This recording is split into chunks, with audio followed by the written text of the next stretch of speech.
Abra sua Bíblia em Atos dos Apóstolos, capítulo 7. Estamos há 3 meses com esse propósito de oração, e algumas pessoas não descobriram ainda, mas nós temos recebido aqui nesse tempo muitas palavras extraordinárias. Eu tive o privilégio há 3 meses atrás de ministrar aqui no início, na introdução, e desde esse tempo alguns irmãos pregando. Estou voltando aqui a ministrar no culto de quarta-feira, já tem quase 3 meses, porque temos aqui ouvido muitos irmãos falarem tantas coisas dentro da Bíblia. Abra sua Bíblia em Atos 7, por gentileza, a partir do versículo 51. Eu estava pensando, e seria muito oportuno e convidativo falar de pessoas que se lançaram aos pés do Senhor Jesus, se prostraram diante dos pés do Senhor Jesus e conquistaram tantas coisas. Nós já ouvimos aqui nesse tempo muitas conquistas de muitas pessoas que tiveram em Deus. Ouvimos desde as conquistas espirituais, as físicas, de ordem de saúde, sendo supridas, e eu me surpreendi com esse texto, quando pensava em estar ministrando a igreja hoje, e eu quero ser desafiado a ministrar nele. Atos 7, versículo 51, quem achou? Homens de dura cerviz e incircuncisos de coração e ouvido, vós sempre resistis ao Espírito Santo, assim vós sois como os vossos pais. A qual dos profetas não perseguiram vossos pais? Até mataram os que anteriormente anunciaram a vinda do justo, do qual vós agora fostes traidores e homicidas. Vós que recebeste a lei por ordenação dos anjos e não aguardaste. E ouvindo eles isto, enfureciam-se em seu coração e rangiam seus dentes contra ele. Mas ele, estando cheio do Espírito Santo, fixando os olhos no céu, viu a glória de Deus e Jesus, que estava à direita de Deus, e disse: eis que vejo os céus abertos, e o Filho do homem que está em pé, à mão direita de Deus. Mas eles gritaram com grande voz. Eles gritaram com? Taparam os ouvidos e arremeteram unânimes contra ele, expulsando da cidade. Expulsaram ele da onde? O apedrejavam, e as testemunhas depuseram as suas vestes aos pés de um jovem chamado Saulo, e apedrejaram a Estevão, que em invocação dizia: Senhor, recebe o meu espírito. E pondo-se de joelhos, clamou com grande voz: Senhor, não lhes imputes este pecado. E tendo dito isto, adormeceu. Amém?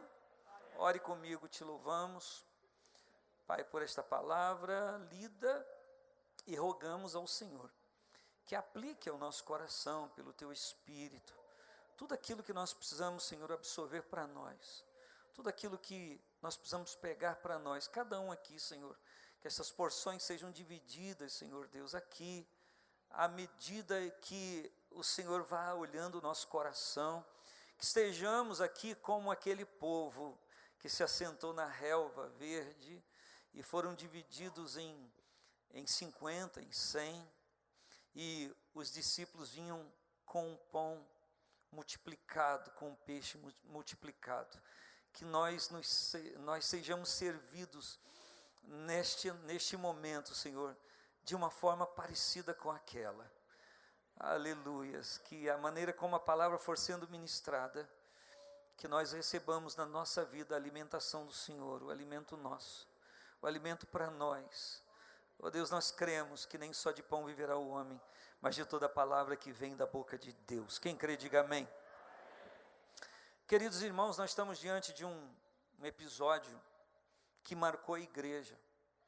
Esse povo que seguiu ao Senhor Jesus e que esteve junto com o Senhor Jesus durante 3 anos e meio do seu ministério na terra, que começou aos 30 anos, conforme era predito na lei, que o ministério sacerdotal tinha que começar aos 30 anos. E a Bíblia diz que ele cedo foi ceifado da terra. Então dizem que ele foi morto, ressuscitou, foi ao céu, dizem com 33 anos e meio, alguma coisa assim, enfim. E ele então deixou discípulos na terra e a igreja cresceu, o Espírito Santo veio, desceu sobre a vida dos primeiros discípulos da igreja, está em Atos 2, de uma maneira farta sendo explicada, e a obra cresceu tanto que eles precisaram eleger diáconos, e os preceitos da eleição eram pessoas cheias do Espírito Santo. E no capítulo 6, versículo 8, começa a narrar a história de Estevão, que era um homem cheio do Espírito Santo e de fé, cheio de poder, de autoridade, e por conta de, através dele, o Senhor fazer muitos prodígios e fazer realmente coisas extraordinárias, e as pessoas se arrependerem e se converterem ao Senhor Jesus Cristo. Algumas pessoas enciumadas o pegaram, se apoderaram dele, a palavra diz claramente assim, e levaram ao conselho para, de uma forma mentirosa, dizer que ele estava proferindo palavras que feriam a lei de Moisés e feriam a existência, a necessidade do templo. E ele está sendo julgado, e ele começa a narrar a história da obra de Deus a partir do propósito do Senhor, o chamado de Abraão. E interessante que esse texto nos mostra uma coisa linda, porque ele é pego para ser colocado em juízo, num julgamento. E quando ele está num julgamento das atitudes dele pelo Espírito Santo, quando ele abre a boca, a coisa se inverte. Agora quem está proferindo palavras de julgamento não são as pessoas que o aprisionam para o matar. Quando ele abre a boca para contar a história da obra de Deus na vida daquele próprio povo, agora ele começa a dizer, não do seu coração, não com os argumentos humanos, não com as mentiras que eles inventaram e tramaram contra ele. Ele agora é possuído, ele é tocado, ele é cheio do poder de Deus, e ele começa a dizer as palavras que Deus queria dizer para aquele povo. Deus, começa a dizer através da boca de Estevão o que ele queria dizer para aquele povo. Então o povo que estava julgando um homem para o matar, são agora julgados diante do tribunal de Cristo, e Estevão começa a dizer o que Deus queria dizer para eles. Era Deus falando através dele. Então ele começa a dizer para esses homens que tipo de gente são eles. Ele começa a dizer, vocês são de dura cerviz. E quando Estevão fala, vocês são de dura cerviz, vocês são incircuncisos de coração e ouvido, ele está trazendo à tona a história daquele boi que andava no jugo, que tinha que colocar um jugo para andar junto com o outro, para o outro ir atrás com a mão no arado arando. Ele está dizendo, vocês não se dobram ao jugo do Senhor, vocês não se dobram à vontade de Deus. E eu achei interessante esse pensamento, porque nós estamos no ano do venha o teu reino, do seja feita a tua vontade, e na verdade o jugo do Senhor sobre a nossa vida é trazer a vontade de Deus, trazer a vontade do Senhor para a nossa vida, para nós individualmente, para nós como igreja. Você pode dizer amém?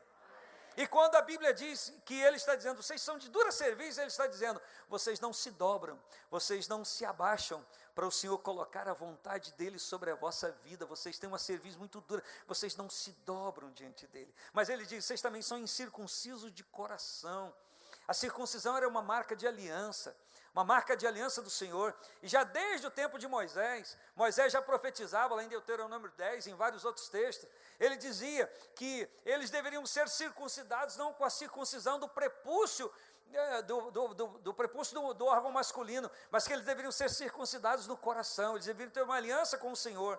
E aqui o Estevão toma essa palavra para dizer que eles não eram apenas homens de dura serviço, que não se dobravam à vontade de Deus, mas que eles também não tinham aliança, eles eram incircuncisos de coração, mas eles também eram incircuncisos de ouvido. Eles não ouviam a palavra de Deus. E a gente vai entender nessa pequena frase a razão de muitas pessoas não serem prósperas espiritualmente falando. Porque quando os nossos ouvidos são destampados para ouvir a palavra de Deus, o nosso coração é convertido, nosso ser se enche de fé, nós temos uma aliança com o Senhor, e nós nos dobramos à vontade de Deus, nós nos dobramos à vontade de Deus com facilidade. Por quê? Não porque é uma coisa imposta, mas porque nós queremos, nós clamamos, venha o teu reino, coloca a tua vontade sobre a minha vida. Nós estamos nos oferecendo para que ele coloque o jugo sobre a nossa vida, o jugo de orientação, o jugo de obediência. Está me ouvindo? Alguém está entendendo? Se você está aqui hoje, você tem encontrado muita dificuldade de obedecer a palavra de Deus. O propósito deste momento nas quartas-feiras é para que o nosso coração se torne mais suscetível, submetido mais à vontade do Senhor. Por esta causa me ponho de joelhos. A gente se põe de joelhos por muitas causas, mas é muito importante que a gente se ponha de joelho por conta da dureza do nosso coração, por conta da dificuldade que nós temos de viver uma aliança com Deus, por conta da dificuldade que nós temos de discernir a voz do Senhor. Quando a gente lê Jesus Cristo falando e João escrevendo no capítulo 10 do Evangelho, que traz o nome de João, Jesus disse que as suas ovelhas conhecem a sua voz.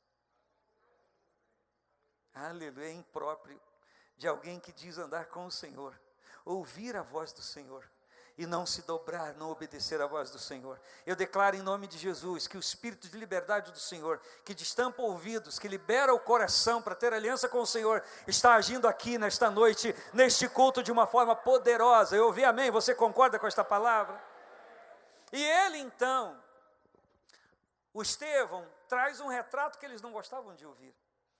Eles falam da dureza do coração, ele fala da dureza do coração dos pais daquelas pessoas, e ele diz para elas, para aquelas pessoas: vocês são iguais aos vossos pais, vocês não aprenderam a lição, vocês continuam sendo as mesmas pessoas.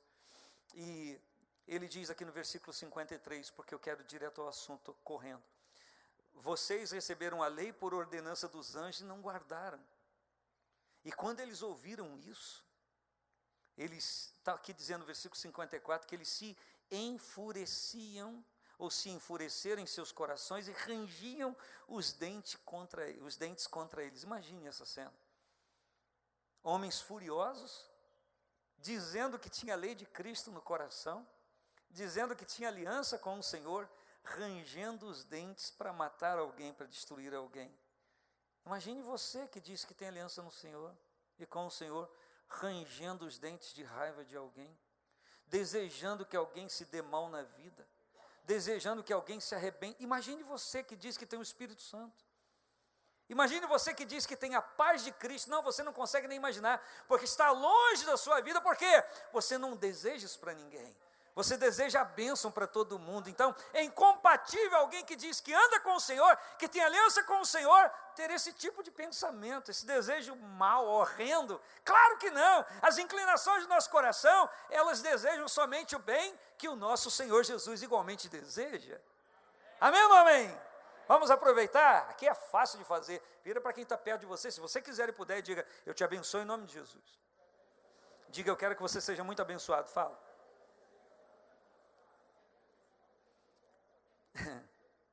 Eles, ouvindo isso, enfureciam-se em seu coração e rangiam os dentes contra ele. Porém ele, enquanto Estevão está vendo homens que querem que ele morra, rangendo os dentes, com cara feia, com pedras na mão para o matar, porque esta é a cena, este é o quadro. E já estavam se provendo de tudo isso aí, e já sabiam o que iam fazer, já foi tudo tramado. Esse rapaz, cheio do Espírito Santo, diz a palavra: mas ele, estando cheio do Espírito Santo. O Espírito Santo faz toda a diferença na nossa vida. Mas estar cheio do Espírito Santo faz muito mais diferença na nossa vida. Quem crê nisso? Então levanta sua mão e diga: o Espírito Santo faz toda a diferença na minha vida. Eu, cheio do Espírito Santo, sou uma pessoa diferente. Amém? Quem já experimentou isso na sua vida, glorifica o Senhor. É lindo ser cheio do Espírito Santo. Quando os nossos desejos e vontades são limitadas e até vencidas pela vontade do Senhor na nossa vida. Ser cheio do Espírito Santo significa: eu até tenho vontades, mas elas são todas submetidas à vontade daquele que manda na minha vida. Eu sou guiado por Ele, eu sou orientado por Ele. Eu estou dizendo de uma forma geral para todos nós. Você pode dar glória a Deus ainda. Mas ele, estando cheio do Espírito Santo e fixando os olhos no céu. Aonde ele fixou os olhos? Então ele levantou a cabeça. Fixando os olhos no céu, viu a glória de Deus e Jesus que estava à direita de Deus. Você pode até falar: mas será que ele levantou a cabeça? O texto nos indica isso, embora ele possa ter tido uma visão do céu sem levantar a cabeça. Só que o que estava acontecendo, além de ser a realidade para Estevão, era profético para aquelas pessoas. Então ele não podia naquele momento ver a glória de Deus olhando para baixo. Ele agora tinha que levantar a cabeça para que aqueles homens soubessem que a glória de Deus está em cima. Eu digo para você que a glória de Deus está em cima. Eita, glória a Deus. Amém. E ele, fixando os olhos no céu, viu a glória de Deus e Jesus, que estava à direita de Deus. E ele disse, Estevão, e eles ouvem: eis que vejo os céus abertos, e o Filho do Homem que está em pé, à mão direita de Deus. Olha que cena incrível. Ele diz que está vendo, mas eles com grande voz taparam os ouvidos. Nós não queremos te ouvir. Em nome de Jesus, nós devemos nos pôr de joelhos diante do Senhor, para que a gente consiga ouvir a voz que vem dEle. E talvez a gente devesse continuamente se pôr de joelho para não ouvir a voz que não vem dEle, para abominar, para rejeitar, para não aceitar a voz que não vem do Senhor. A Bíblia diz que há muitas vozes no mundo, e cada uma tem o seu som, o seu sonido. Eu e você, durante os nossos dias, ouvimos muitas vozes no dia. Muitas vozes que vêm ao nosso sentido. E muitas dessas vozes não vêm do coração de Deus, nem da boca do Senhor, não é Deus que está falando. Mas como eu e você servimos ao Senhor Jesus, Ele é o nosso pastor, nós conhecemos a voz que nós devemos obedecer. Você conhece a voz do seu pastor, que é Jesus, e você sabe a voz dele quando ele está falando, mas também você sabe identificar quando ele não está falando. Quem é cheio do Espírito Santo identifica a voz do Senhor e obedece e segue. Mas sabe também entender e discernir quando não é o Senhor que está falando. E aí não vai ouvir e não vai obedecer, porque sabe separar o que é bom para você. Você sabe o que é separar o que é bom para você. Nós sabemos que o que é bom para nós é aquilo que vem do Senhor. A gente pode até ter dificuldade para discernir, mas nós sabemos escolher o que é melhor para nós, e o que é melhor para nós é aquilo que vem do alto, que desce do Pai das luzes, e quem não há mudança, nem sombra de variação. Ouvi amém? Você concorda com isso? Ele diz: eu estou vendo o céu aberto. Eles arremetem unânime contra ele, eles tapam os ouvidos, porque eles não queriam ouvir aquilo, e expulsando da cidade o apedrejavam. E as testemunhas depuseram as suas vestes aos pés de um jovem chamado Saulo, que eu não quero comentar sobre isso aqui, e apedrejaram a Estevão, que em invocação dizia, escute, ele está sendo apedrejado, está escrito: e apedrejaram a Estevão, que em invocação dizia. Ele está sendo apedrejado. Enquanto ele está sendo apedrejado, ele está fazendo assim para as pessoas: que o raio que te esparta, você tem mais aqui para o quinto dos infernos, você tem que ser destruído, que a mão de Jeová pese sobre a sua vida. É isso que ele está fazendo. Ele está sendo apedrejado, e não é apedrejado com calúnias, ele está sendo apedrejado com pedras, não para matar os seus ânimos, nem os seus sonhos, nem os seus sentimentos, para o matar, para ceifar a sua vida. Eles estão jogando pedra contra ele, porque é a maneira dos judeus acometerem suas vítimas. E enquanto ele está sendo apedrejado para morrer, tem espaço na vida de Estevão, no versículo 29, para invocar o nome do Senhor, para clamar em invocação. Ele invocava o nome do Senhor. É comum as pessoas serem apedrejadas na vida de uma forma figurada e serem acometidas com problemas, e elas não fazerem isso, não invocar o nome do Senhor, dar injúria por injúria, maldição por maldição, ferro por ferro, dente por dente. Mas a Bíblia diz que Estevão em invocação dizia: Senhor, eu sei para onde meu espírito está indo, recebe ele aí, Senhor. Ele em invocação dizia: Senhor, recebe o meu espírito. Estevão tem certeza para onde o seu ser espiritual está indo. Ele está sendo morto, estão matando ele, estão acabando com ele. Ele vai morrer fisicamente, mas ele acredita que ele não está limitado ao corpo físico humano, que o seu espírito está subindo para Deus. E esse é um encontro sensacional. Embora a palavra diz da ressurreição dos mortos e se unir aos vivos para o arrebatamento, mas Paulo fala que ele estava em uma encrenca grande. Primeiro, ele desejava partir e estar com Cristo. mas se ficasse na carne, pudesse render algum lucro para o Evangelho, em termos de vidas para o Senhor Jesus, ele diz: estou em aperto, não sei o que escolher. Preferia partir e estar com Cristo. Ele diz: preferia partir e estar com Cristo.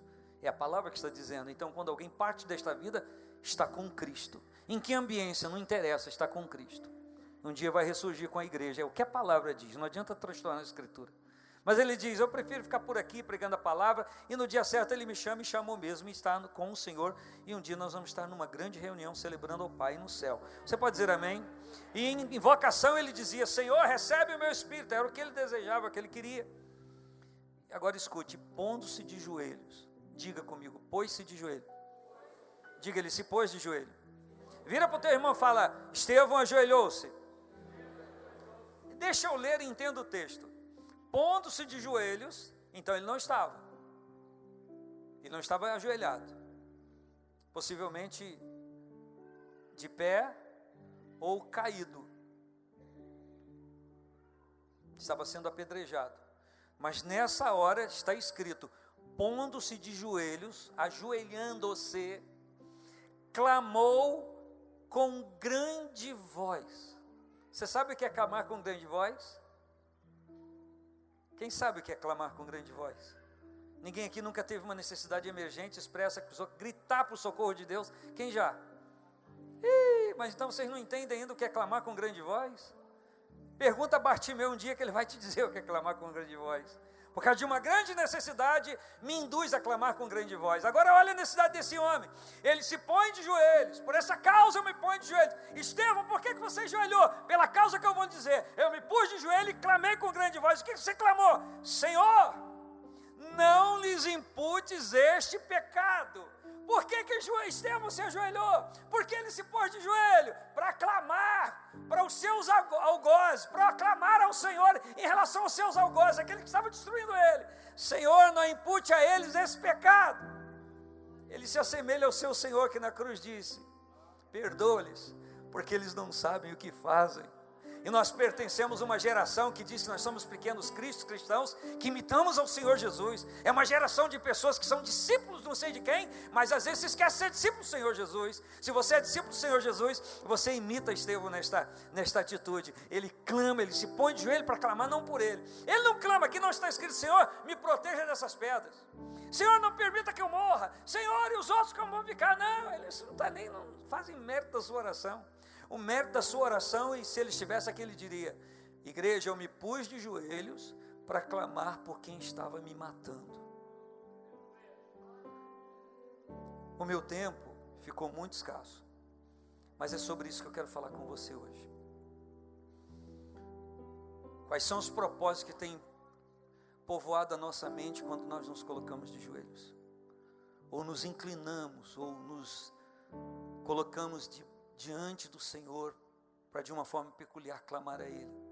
Quais são os alvos da nossa oração? Qual é a ambição do nosso coração? Qual é o nosso desejo?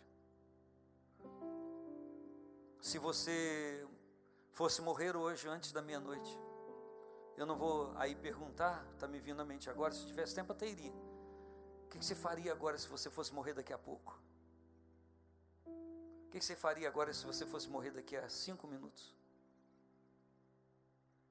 Estevão não apenas disse, ele fez: se eu vou morrer daqui a pouquinho, eu vou me pôr de joelhos e eu vou clamar por quem está me matando. E se o Espírito que ressuscitou a Cristo está presente em nossa vida, a gente deveria pensar um pouco mais nisso, e é sobre isso que eu quero falar em 5 a 10 minutos, e eu convido você a abrir a sua Bíblia. É uma lei do reino. Mateus 5, abra aí, por gentileza, eu não posso te esperar. Mateus 5, 38. Mateus 5, 38, quem está falando é o Senhor Jesus, é o sermão no monte. Ouviste que foi dito: olho por olho, dente por dente. Versículo 39 do capítulo 5 de Mateus. Eu, porém, vos digo que não resistais ao mal, mas se qualquer te bater na face direita, oferece-lhe também a outra. E ao que quiser pleitear contigo e tirar-te a vestimenta, larga-lhe também a capa. E se qualquer te obrigar a caminhar 1 milha, vai com ele 2. Eu sempre li isso aqui, sempre achei engraçado isso. Você vai andar 1 milha comigo. Então já que eu andei 1, agora você vai ter que andar mais 1, eu vou andar com você mais 1. Mas eu não quero não, agora não vamos. Dá a quem te pedir, e não te desvies daquele que quiser que lhe emprestes. Doeu aí?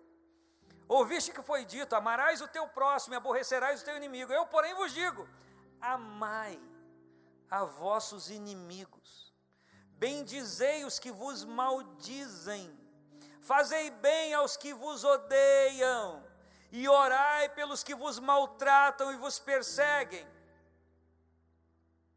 Eu vou repetir, amai vossos inimigos, bendizei os que vos maldizem, fazei bem aos que vos odeiam, orai pelos que vos maltratam e vos perseguem. Para quê? Para que, Senhor, eu vou fazer isso? Olha o versículo seguinte, para que sejais filhos do Pai que está nos céus. O que Jesus está dizendo? Que se você odiar quem te odeia, se você maltratar quem te maltrata, se você perseguir quem te persegue, se você odiar quem se fez seu inimigo, está dizendo que você não é filho de Deus. Você pode até chamar pelo nome do Senhor, mas nunca é filho de Deus. Por quê? Porque a característica é filho de Deus, é quem age igual a Ele. E Ele segue dizendo, para que sejais filhos do Pai que está nos céus, porque faz que o seu sol se levante sobre maus e bons, e a chuva desça sobre justos e injustos. É isso que muito crente não entende. Quando um crente diz assim, pô, sirva ao Senhor, e faça as coisas não dá certo, o camarada lá não teme a Deus, é um tremendo não sei o que lá, e dá certo para ele, você está indo contra a lei de Deus.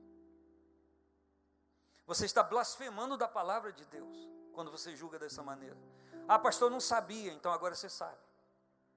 Porque ele diz a palavra que faz com que o seu sol, e eu gosto quando Jesus diz aqui, que Deus faz com que o seu sol, o Pai Celestial, faz com o seu sol e a sua chuva, quer dizer que o sol de Deus não é seu, a chuva de Deus não é sua, o sol de Deus é de Deus, a chuva de Deus é de Deus, Ele faz que venha sobre quem Ele quiser, porque é dele o sol. Vira para o seu irmão e diga, o sol, a chuva são de Deus, vai. Então o Senhor Jesus está dizendo que Ele faz com que desça sobre justos e injustos, é uma lei natural. Pois se amardes os que vos amam, eu estou lendo, versículo 46, que galardão vocês vão ter? Não fazem os publicanos que vocês não gostam também o mesmo? Se saudardes unicamente os vossos irmãos, que fazeis demais? Não fazem os publicanos também assim? Sede vós perfeitos, como é perfeito o vosso Pai que está no céu. Um versículo que você sabe que se une bem a isso. Abra aí, Provérbios 25. Provérbios 25. Versículos 21 e 22.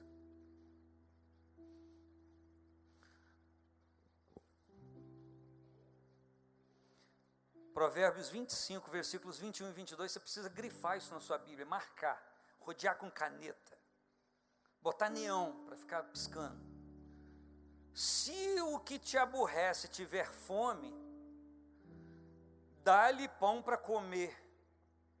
Se tiver sede, dá-lhe água para beber, porque assim brasas lhe amontoarão sobre a cabeça, e o Senhor te pagará. O que isso está dizendo? Aonde a brasa vai amontoar? Sobre que cabeça que vai amontoar a brasa? Pensa sobre aquele que está fazendo bem ou sobre aquele que está recebendo. Se eu olhar esta brasa como uma confusão acentuada na mente da pessoa, eu vou dizer que está sobre a cabeça daquele que te fez o mal, te odeia, mas você está retribuindo com o bem. Ele vai ficar tão encafifado da ideia, vai ficar tão perturbado, que ele vai começar a pensar, como que eu faço mal e recebo o bem? Como que eu desejo o que é ruim e receba o desejo do que é bom, a cabeça daquela pessoa vai ficar em brasas vivas. E se eu sei, você sabe, vamos lembrar que as brasas vivas de Deus, elas servem para depurar, para purificar tudo aquilo que é ruim. O que a Bíblia está dizendo? Que por conta de algo que eu faço em Deus, brasas do Senhor vão amontoar sobre cabeças de pessoas, e elas vão ter que admitir que o melhor para elas é se dobrar ao senhorio de Cristo, como você se dobrou. Agora o contrário é verdadeiro, me permita falar. Eu sei que vocês nunca ouviram essa expressão, mas eu já ouvi, infelizmente. Olha, para ser crente igual aquela pessoa, prefiro ir para o inferno. Aqui ninguém ouviu, só eu que ouvi.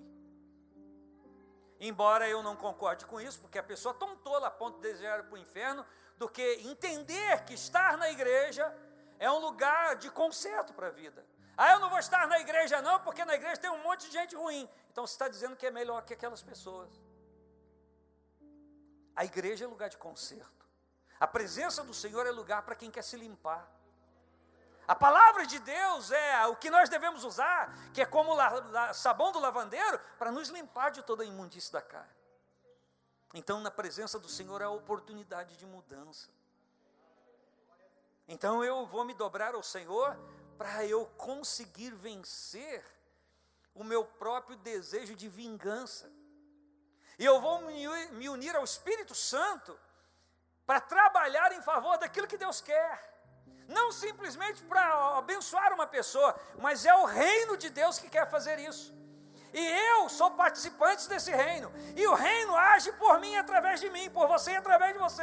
Então nós não vamos impedir o que Deus quer fazer na vida das pessoas, não obstante ao fato de alguém ter feito alguma coisa para nós que nos doeu. Não, eu não vou bloquear o favor de Deus na vida de alguém que errou comigo, porque se eu fizer isso, eu estou dizendo que eu sou melhor do que ele. E que na verdade o perdão de Deus para a minha vida foi só um cafezinho com leite, porque na verdade eu já era tão bonzinho. E eu quero trazer um texto que você conhece. Eu vou lê-lo para a gente levantar e orar e ir embora para casa. Para que isso fique bem claro para nós. Você conhece o texto, abre aí. Jó. Capítulo 42. A história de Jó retrata a circunstância de um homem que era justo, reto, amava a Deus, se desviava do mal, não se envolvia com coisa errada. Mas ele, durante um processo de angústia na sua vida, em que ele não sabia, não tinha a Bíblia como eu tenho hoje, você tem, ele pensava que era Deus que estava fazendo tudo aquilo ali objetivamente, ele não sabia da trama do mundo espiritual.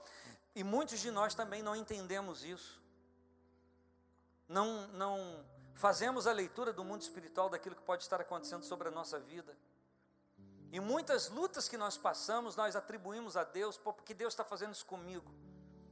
Mas a gente jamais pergunta, por que eu estou fazendo isso com Deus? Tem muita gente que poderia estar aqui agora, por que elas estão fazendo isso com Deus? Mas na nossa luta a gente diz ou pensa, por que Deus está fazendo isso comigo? E nem sempre é Deus que está agindo, por quê? Porque de alguma forma a nossa vida está servindo está dentro de uma grande batalha no mundo espiritual. Ver-me sem estar envolvido nessa batalha espiritual é me excluir de um grande propósito salvífico de Jesus Cristo da cruz do Calvário. Dizer que não está acontecendo o que não acontece na minha vida é dizer que não existe nenhum mérito em Jesus Cristo ter morrido para me livrar de alguma coisa que eu precisava ser liberto. Então sua vida está assim, a minha também, envolvido numa grande batalha espiritual. De um lado tem alguém querendo te roubar, matar e te destruir, mas de um outro lado tem alguém querendo te dar vida e vida com abundância. Infelizmente, pela nossa ignorância espiritual, nós às vezes ficamos daquele que quer roubar, matar e destruir, porque não compreendemos a batalha espiritual. E esse homem Jó está vivendo isso. Todos aqui conhecem a história. Eu termino aqui. Que esses 3 amigos, depois se juntou um 4º amigo. E eles injuriaram a sua fé, seu comportamento em Deus. Falaram tudo o que podiam dizer, para dizer que aquilo que estava acontecendo com ele é porque ele tinha errado em algum lugar, ele deveria admitir aquilo. E a gente lê na Escritura e sabe a razão daquilo estar acontecendo.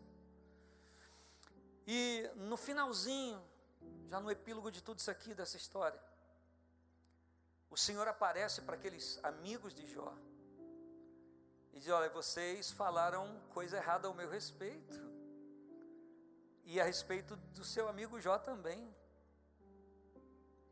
Vocês têm que consertar isso. Agora escute, Jó 42, a partir do versículo 7. Sucedeu, pois, que acabando o Senhor de dizer a Jó aquelas palavras, depois você lê antes para saber o que ele disse, o Senhor disse a Elifaz o Temanita: a minha ira se acendeu contra ti e contra os teus 2 amigos, porque não disseste de mim o que era reto, como o meu servo Jó. Tomai, pois, agora 7 bezerros e 7 carneiros, ide ao meu servo Jó e oferecei holocausto por vós, e o meu servo Jó... Escute, Deus está reiterando para eles: o meu servo Jó. Deus está dizendo para eles: Jó é meu servo, o meu servo Jó orará por vós, porque deveras a ele aceitarei, para que eu vos não trate conforme a vossa loucura, porque vós não falaste de mim o que era reto, como o meu servo Jó. Então foram Elifaz o Temanita e Bildade o Suíta e Zofar o Naamatita, e fizeram conforme o Senhor lhes dissera, e o Senhor aceitou a face de Jó.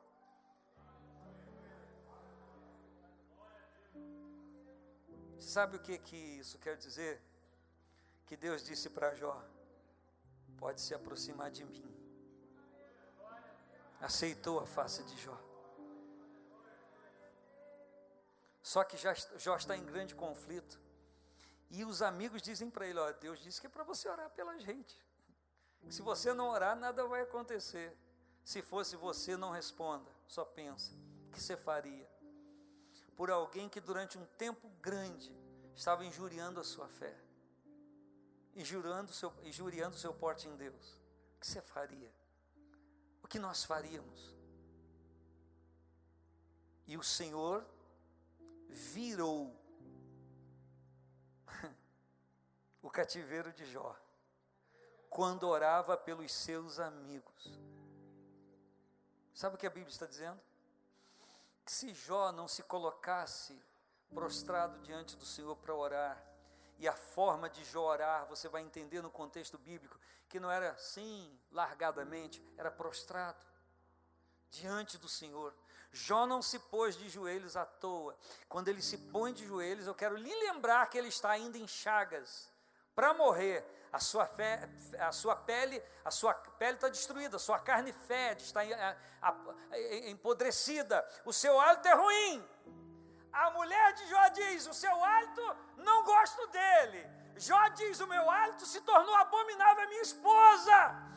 Mas escute, o hálito de Jó não se tornou abominável ao seu Senhor. Eu quero dizer para você que o seu hálito não é abominável aos olhos do Senhor. Deus está esperando o seu hálito ser sentido diante dele. Por quê?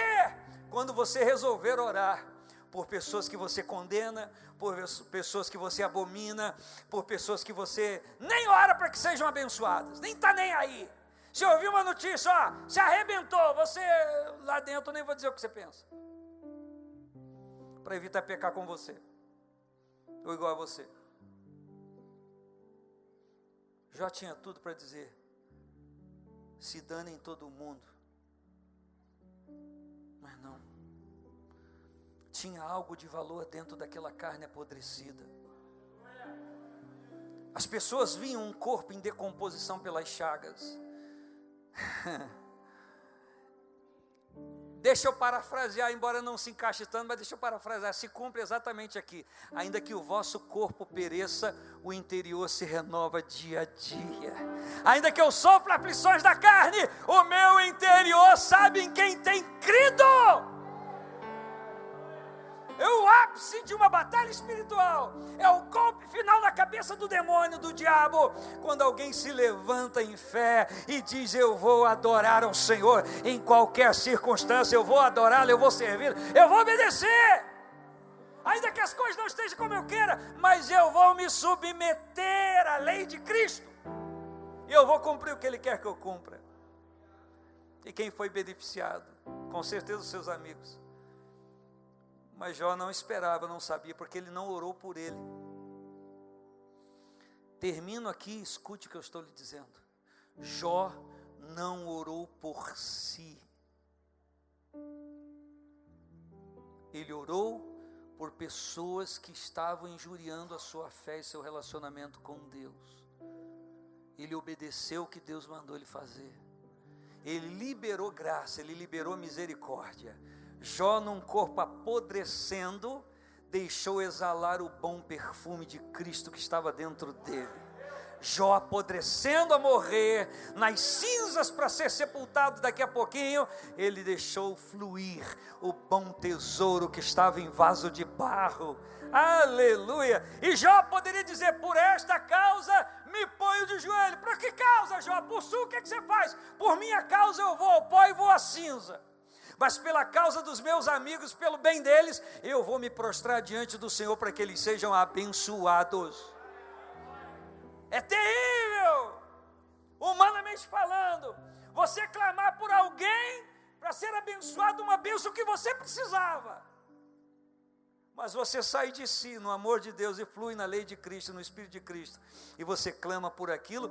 E outra coisa, você se regozija pela alegria daquela pessoa. Eu sinto, mas eu tenho que lhe dizer. Se você guarda ódio e rancor no seu coração e não ora porque um dia te acometeu e te fez males, talvez o Espírito de Cristo não está em você. Talvez você não possa chamar Deus de Pai hoje. E talvez o reino de Deus não esteja na sua vida como você pensa. A pastora Miriam ministrou aqui no domingo sobre evidências do Espírito de Deus, sobre o reino de Cristo em nossa vida. E se há alguém que tem que ver em mim a evidência, sou eu. Só que eu não posso ver e espiar essas evidências por minha mente, eu tenho que espiá-las pela palavra. E deixa eu terminar para a gente orar então. Segura um pouquinho, irmão, só vou ler. E o Senhor virou o cativeiro de Jó quando orava pelos seus amigos. E o Senhor acrescentou a Jó outro tanto em dobro a tudo quanto dantes possuía. Jó não orou por isso, não pediu isso. Então vieram a ele todos os seus irmãos. Diga todos os seus irmãos. Aonde estava essa gente? Esperando o sinal verde do Pai.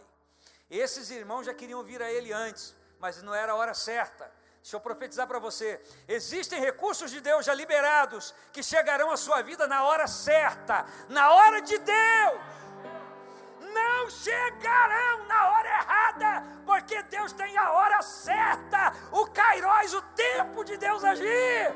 Quem recebe esta palavra? E vieram a ele todos os seus irmãos, todas as suas irmãs, e todos quantos dantes o conheceram, e comeram com ele pão em sua casa, e se condoeram dele, e o consolaram de todo o mal que cuidavam que o Senhor lhe havia enviado. Cada um deles lhe deu uma peça de dinheiro, porque não era nota, cédula, era pesado em ouro, prata, enfim, cunhado talento, né? Não que cunhado humano seja talento, cunhado na cunha. Tem cunhado que não dá lucro para nada, mas tem cunhados que são bons, tem cunhados que são abençoados.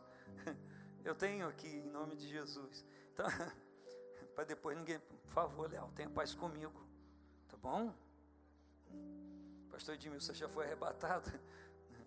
Olha só. Se condoeram dele e o consolaram de todo o mal que imaginavam que o Senhor que estava fazendo. Cada um deles deu uma peça de dinheiro, cada um deles um pendente de ouro, haja pescoço. E assim abençoou o Senhor.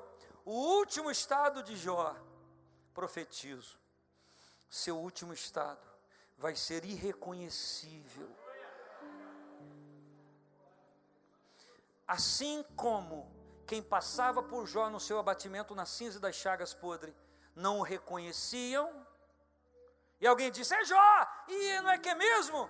Também não o reconheceram quando o Senhor virou o seu cativeiro, porque os nossos olhos se acostumam com coisas ruins, para não aceitar as boas, às vezes, ou não reconhecer, ou se acostuma com as coisas boas, para não aceitar ou não reconhecer as que nós julgamos ser ruins. Ouça o que o Espírito Santo está falando com você. E o seu último estado foi abençoado pelo Senhor, mais do que o primeiro, porque teve 14.000 ovelhas, então ele tinha 7.000 só. Teve 6.000 camelos, então só tinha 3. 1.000 juntas de bois, então só tinha 500. E 1.000 jumentas, então tinha 500. Também teve, agora sim, 7 filhos e 3 filhas.